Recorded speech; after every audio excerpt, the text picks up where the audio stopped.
5월 27일 금요일 위로와 치유의 가정 예배를 드립니다. 함께 주님이 가르쳐 주신 기도 드리겠습니다. 하늘에 계신 우리 아버지, 아버지의 이름을 거룩하게 하시며 아버지의 나라가 오게 하시며 아버지의 뜻이 하늘에서와 같이 땅에서도 이루어지게 하소서. 오늘 우리에게 일용할 양식을 주시고 우리가 우리에게 잘못한 사람을 용서하여 준 것 같이 우리 죄를 용서하여 주시고 우리를 시험에 빠지지 않게 하시고 악에서 구하소서. 나라와 권능과 영광이 영원히 아버지의 것입니다. 아멘. 찬송가 433장 귀하신 주여 나를 붙드사. 찬송가 433장을 부릅니다.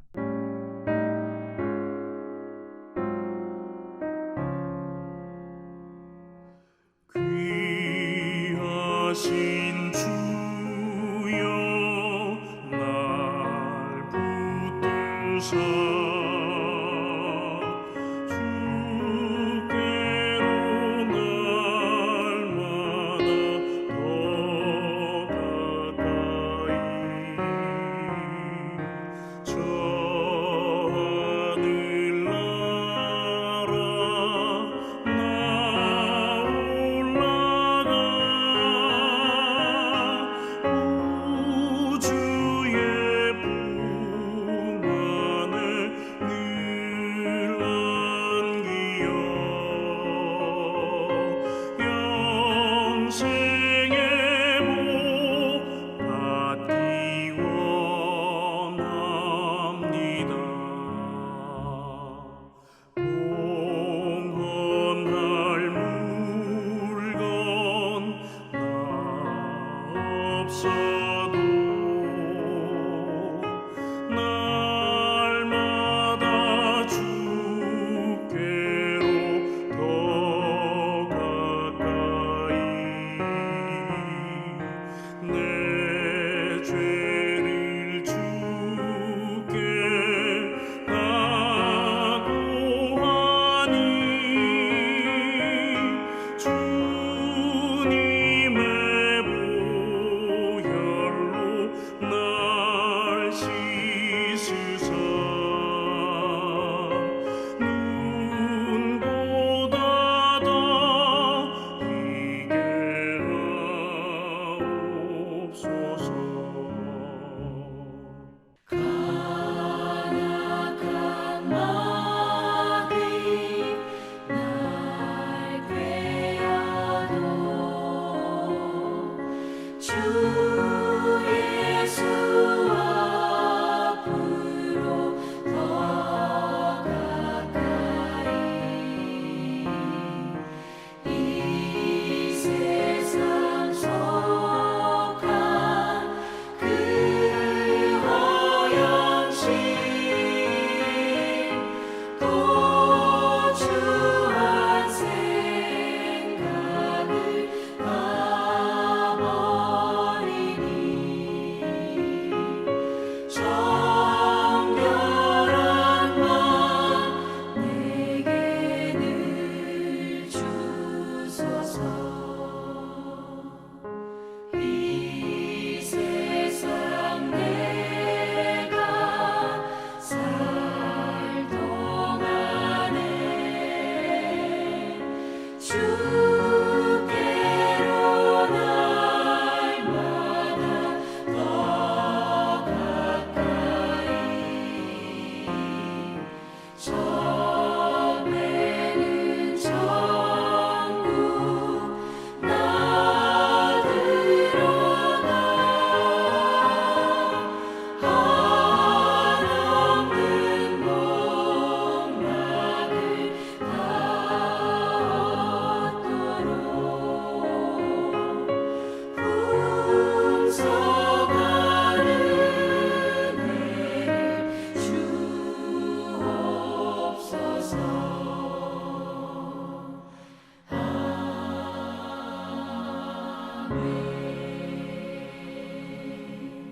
오늘 우리에게 주신 하나님 말씀은 출애굽기 33장 12절로 17절의 말씀입니다.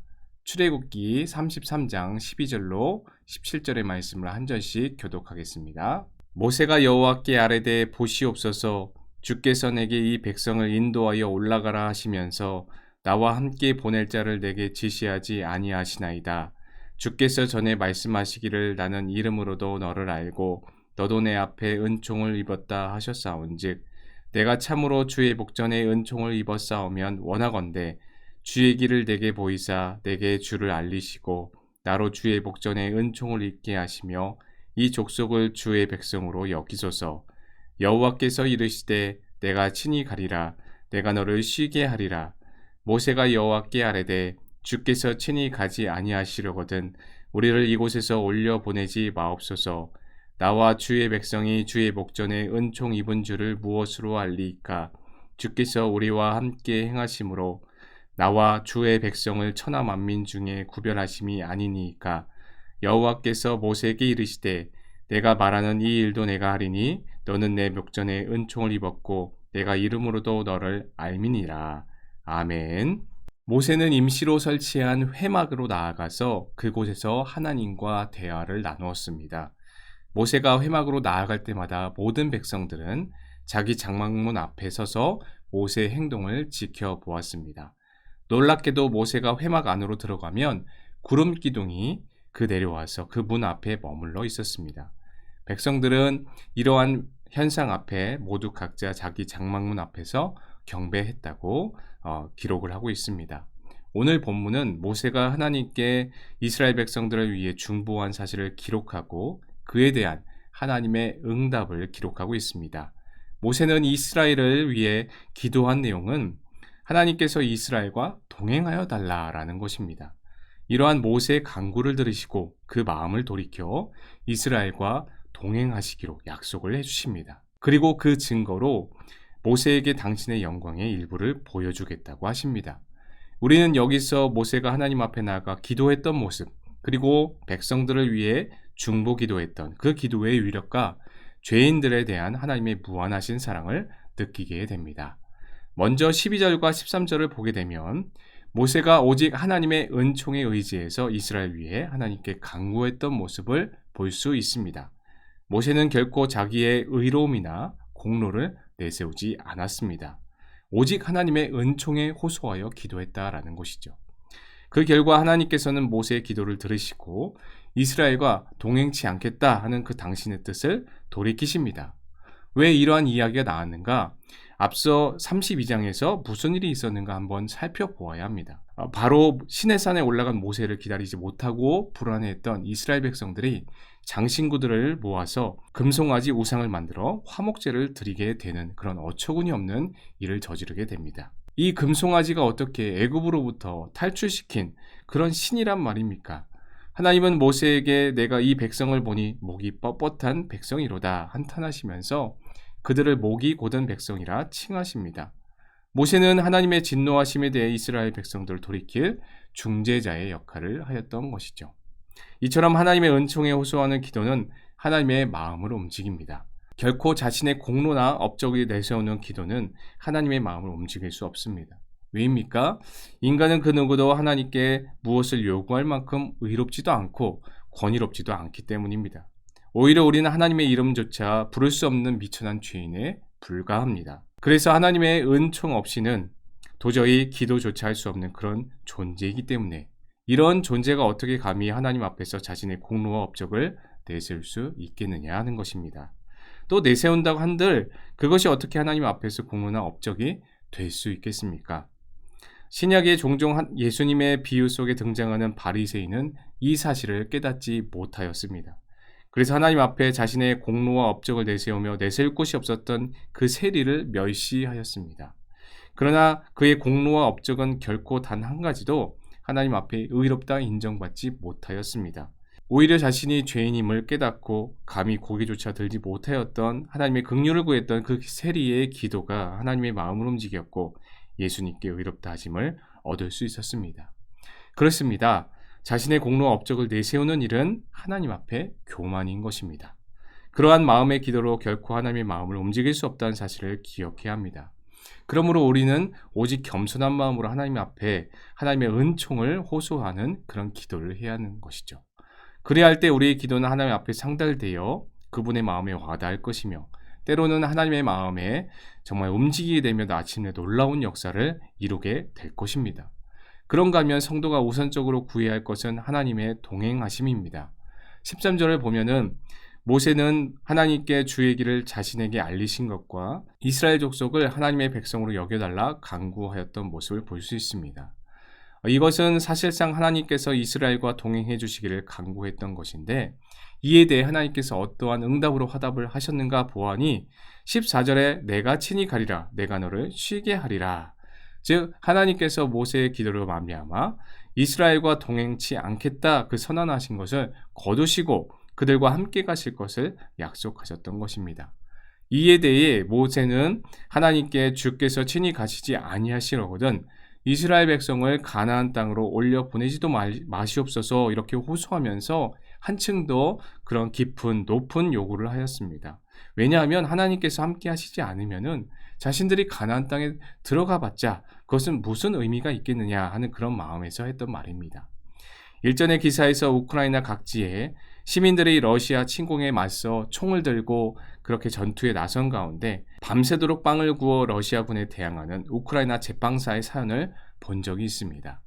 이 청년은 파블로 세르베트니크라는 제빵사 청년인데 2주 동안이나 하루 20시간 동안 빵을 구워 배달했다고 합니다. 러시아군의 점령 이후에 식량을 배급받지 못하자 식량난에 시달리는 시민을 위해 매일 밤 수천 개의 빵을 구웠던 것입니다. 그래서 이 일을 위해 잠자는 시간도 포기하고 정말 힘들고 아픈 그런 고통 속에서도 일을 멈추지 않았습니다.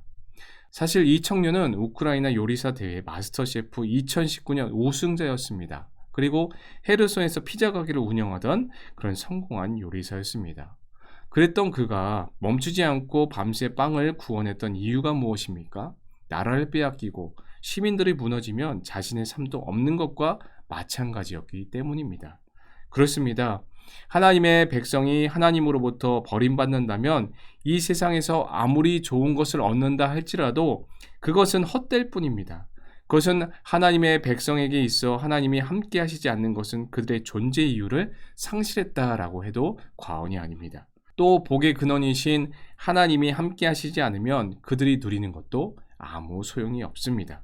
그러므로 성도가 하나님께 기도함에 있어 가장 우선적으로 기도해야 할 것은 하나님의 동행하심입니다. 하나님께서 나와 동행하시지 않는다면 나는 아무런 존재 가치도 없고 나의 삶은 아무런 의미도 없습니다. 라는 그런 고백 가운데 우리에게 있어야 하지 않을까요? 우리는 진정 이 세상의 모든 것을 다 잃는다 해도 오직 하나님 한 분만이 나와 함께 하신다면 승리와 행복을 누리게 됨을 기억해야 할 것입니다. 그리하여 우리는 늘 하나님의 자신과 함께하여 주시기를 간구하는 삶을 사는 저와 여러분이 되시기를 주님의 이름으로 축원합니다. 이 시간 함께 기도하기를 원합니다. 오직 겸손함을 구하며 하나님께서 우리와 동행하시기를 간구합니다. 하나님이 필요로 하는 곳에 우리를 중보자로 세워 주시옵소서. 함께 기도하겠습니다.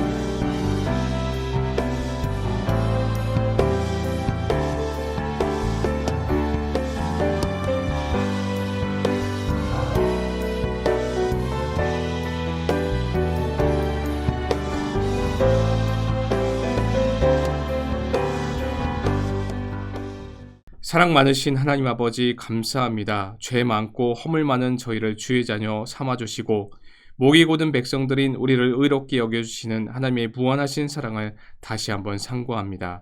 세상의 모든 것을 다 잃는데도 주님과의 동행하는 것만큼은 잃지 않도록 우리를 붙잡아 주시옵소서.